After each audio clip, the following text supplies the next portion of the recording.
আজকে আমরা রান্না করছি ছোলে মশলা। দেখতেই তো পাচ্ছেন, এই যে তেল গরম হয়ে গেছে।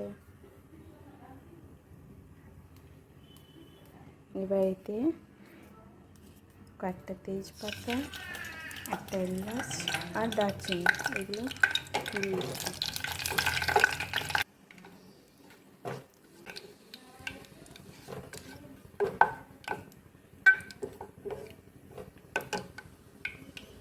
হয়ে গেছে। এবার এতে পেঁয়াজটা দিয়ে দেবো আমরা। পেঁয়াজটা লাল হওয়া অবধি একটু ভাজতে হবে।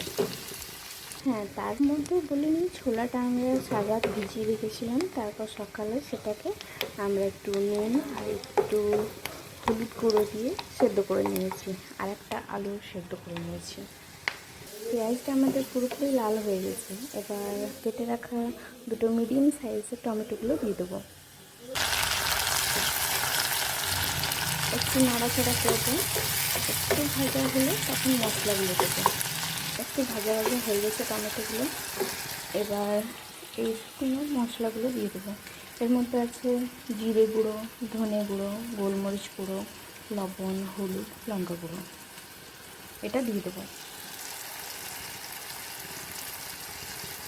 আর সাথে দিয়ে দেবো এইটাতে আছে আদা, রসুন, একটু পেঁয়াজ আর লঙ্কা বাটা।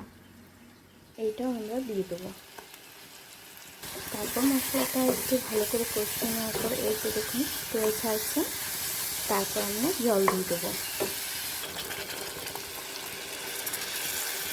মশলাটা আমাদের অনেকটাই হয়ে গেছে। এবার আমরা দিয়ে দেবো এই সেদ্ধ করা আলুটা ম্যাশ করে আর সেদ্ধ করা ছোলাটা।